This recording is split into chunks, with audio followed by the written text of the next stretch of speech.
कुटिल चाल अंतिम भाग। गाजियाबाद पहुंचकर अनुराधा ने फोन करके जेमकेम कंपनी के बारे में सारी बात अरविंद को विस्तार से बताई और उससे इस बारे में सलाह मांगी।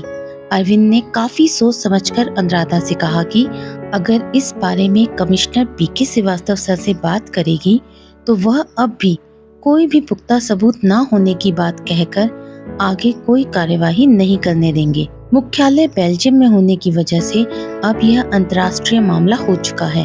श्रीवास्तव सर को बाईपास करके तुम कोई काम करोगी तो यह तुम्हारे लिए निर्देशित नियमावली के विरुद्ध होगा। इस दशा में तो तुम्हें कमिश्नर सर निलंबित कर सकते हैं।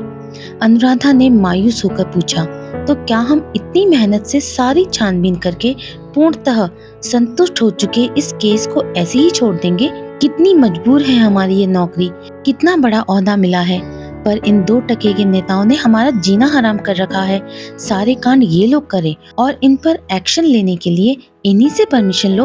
उफ, कैसा अंधा कानून है अपने देश का। अनुराधा की बात सुनकर अरविंद ने कहा, चंद भ्रष्ट नेताओं के चक्कर में अपने सारे देश के लोगों के लिए बुरी सोच मत बनाओ अनुराधा।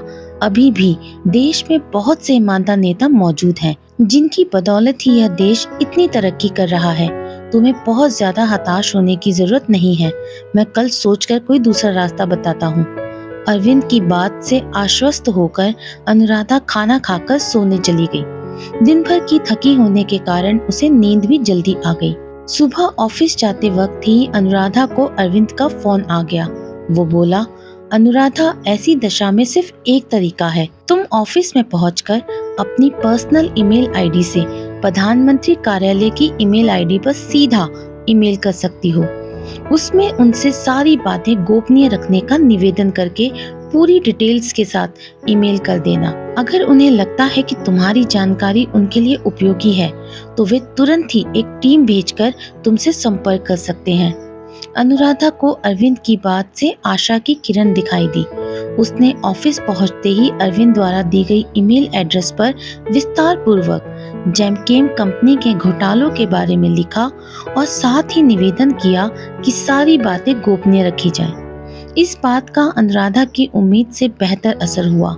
1 हफ्ते के अंदर ही इंटेलिजेंस ब्यूरो के 2 अधिकारी अनुराधा को फोन करके एक रेस्टोरेंट में मिले। उस रेस्टोरेंट में अनुराधा से उन्होंने पूरी जानकारी ली और आश्वस्त किया कि इस मामले को अब सीधा प्रधानमंत्री कार्यालय गुप्त तरीके से हैंडल करेगा। आपका नाम कहीं भी नहीं आएगा, आप निश्चिंत रहे। हमें कोई और जानकारी चाहिए होगी तो हम आपसे इसी तरह मिलकर सूचित करेंगे। आप भी इस बात को गुप्त ही रखें। उनके जाने के बाद अनुराधा को एहसास हुआ कि उसने देश हित में कितना बड़ा काम किया है।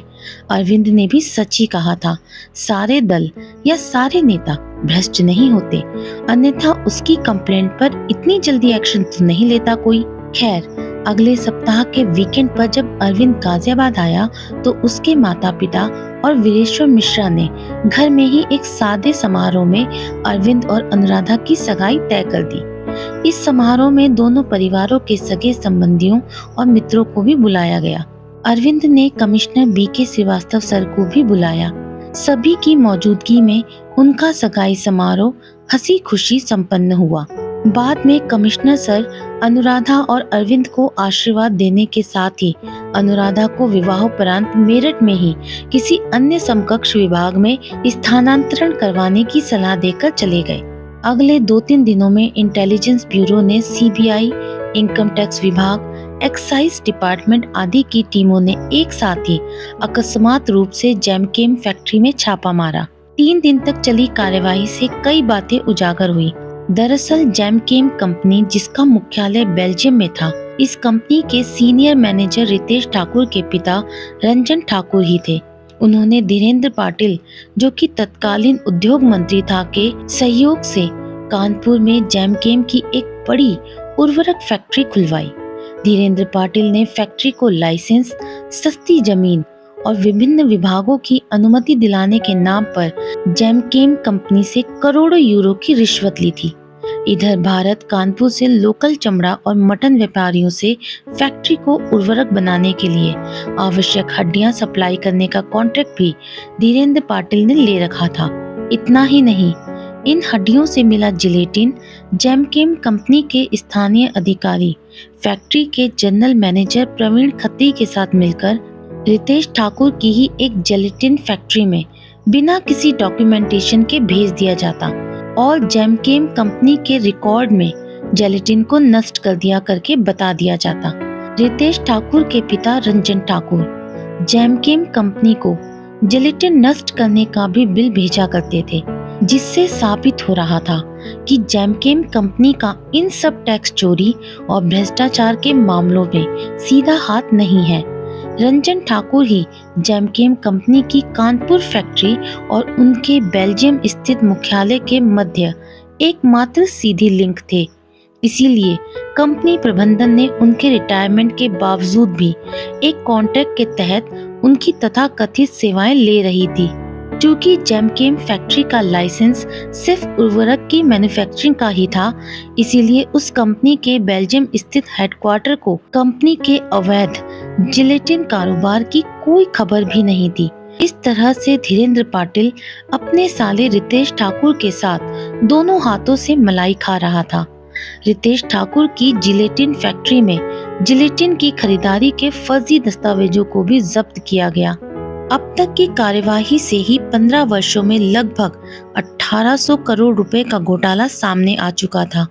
प्रधानमंत्री कार्यालय से एक टीम बेल्जियम भेजी गई, जिसने जेमकेम कंपनी के हेडक्वार्टर में जाकर कंपनी के मैनेजिंग डायरेक्टर चार्ल्स स्टीफेंस से मुलाकात करके उन्हें जेमकेम कंपनी की भारत में कंपनी में स्थित उर्वरक फैक्ट्री पर की गई सारी कार्यवाही की सूचना दी और यह भी बताया कि यदि जेमकेम कंपनी उन्हें सहयोग नहीं करेगी तो उनकी भारत में स्थित कंपनी को ब्लैकलिस्ट किया जा सकता है। चार्ल्स स्टीफेंस ने उन भारतीय अधिकारियों को पूर्ण सहयोग देने का आश्वासन दिया और उनकी भारत स्थित कंपनी के जिलेटिन के अवैध कारोबार पर अनभिज्ञता जाहिर की। यही नहीं, उन्होंने अपने कानपुर फैक्ट्री के जनरल मैनेजर प्रवीण खत्री के जिलेटिन नष्ट करने के नाम पर प्रति माह भेजे जाने वाले बिल्स भी दिखाए। इससे साबित होता था कि जिलेटिन के कारोबार में जेमकेम कंपनी को सच में कुछ भी नहीं पता था। चार्ल्स स्टीफेंस ने उन अधिकारियों को मंत्री धीरेन्द्र पाटिल को बिजनेस प्रमोशन एक्सपेंस के नाम पर उस समय 670 करोड़ रुपए की रिश्वत दी थी। चूंकि बेल्जियम में अपना बिजनेस बढ़ाने के लिए रिश्वत देना भी वैध था, इसीलिए उस कंपनी ने वह सारी 670 करोड़ की रकम धीरेन्द्र पाटिल के एक स्विस बैंक के अकाउंट में जमा करा दी थी। उन भारतीय अधिकारियों ने उस स्विस बैंक के उस अकाउंट का भी डिटेल्स लिया। इसके अलावा जेमकेम कंपनी से लिखित में धीरेन्द्र पाटिल को दी गई रिश्वत और सारे ट्रांजैक्शन की डिटेल्स ले ली।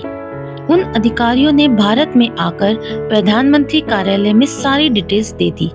इसके बाद प्रधानमंत्री कार्यालय से स्विस बैंक के अधिकारियों को धीरेन्द्र पाटिल के अकाउंट नंबर में स्थित सारे पैसों का ब्यौरा देने को कहा गया। शुरू में तो स्विस बैंक ने कोई डिटेल्स देने को मना कर दिया, परंतु जब स्वयं वित्त मंत्री ने इस बारे में प्रधानमंत्री से आग्रह करके स्विट्जरलैंड के राष्ट्रपति से संपर्क किया तो अति विशेष परिस्थितियों का हवाला देकर स्विस बैंक ने धीरेन्द्र पाटिल के अकाउंट डिटेल्स का ब्यौरा दिया। उस डिटेल्स को देखकर तो वित्त मंत्रालय भी हक्का बक्का रह गया था। पूरे 8000 करोड़ के करीब की राशि थी धीरेन्द्र पाटिल के खाते में। अब धीरेन्द्र पाटिल को गिरफ्तार करने के सारे सबूत एंटी एजेंट्स ब्यूरो की टीम के पास थे।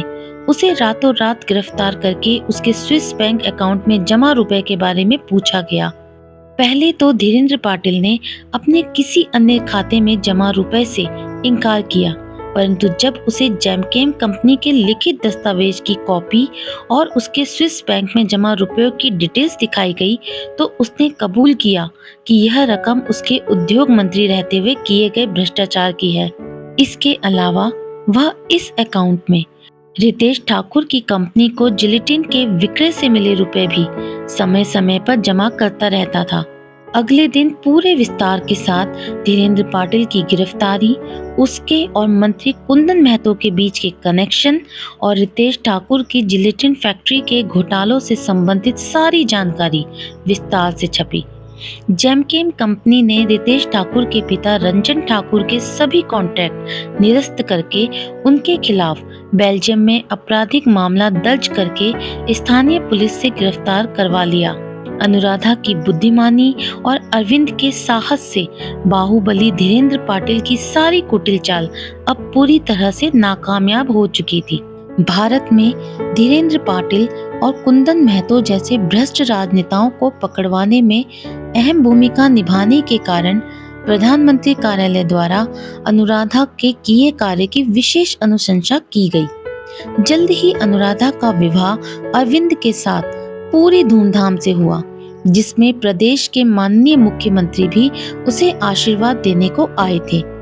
अनुराधा के निवेदन पर वह कमिश्नर बीके श्रीवास्तव सर के अनुमोदन के बाद अनुराधा का विभागीय स्थानांतरण करके उसे राजस्व विभाग में मेरठ में ट्रांसफर कर दिया गया, जहां पर अब वह और उसका पूरा परिवार विवाहोपरांत सुखी वैवाहिक जीवन व्यतीत करने लगे। आशा करती हूँ दोस्तों, कहानी का यह अंतिम भाग आपको पसंद आया होगा। अगर पसंद आया है तो मुझे कमेंट करके जरूर बताएं। आपको अगर मेरी कहानियाँ पसंद आ रही हैं तो प्लीज मेरे चैनल को ज्यादा से ज्यादा लाइक करें, शेयर करें एंड सब्सक्राइब करें। दोस्तों, बहुत जल्द मिलती हूँ आपसे एक नई कहानी के साथ। तब तक के लिए बाय बाय।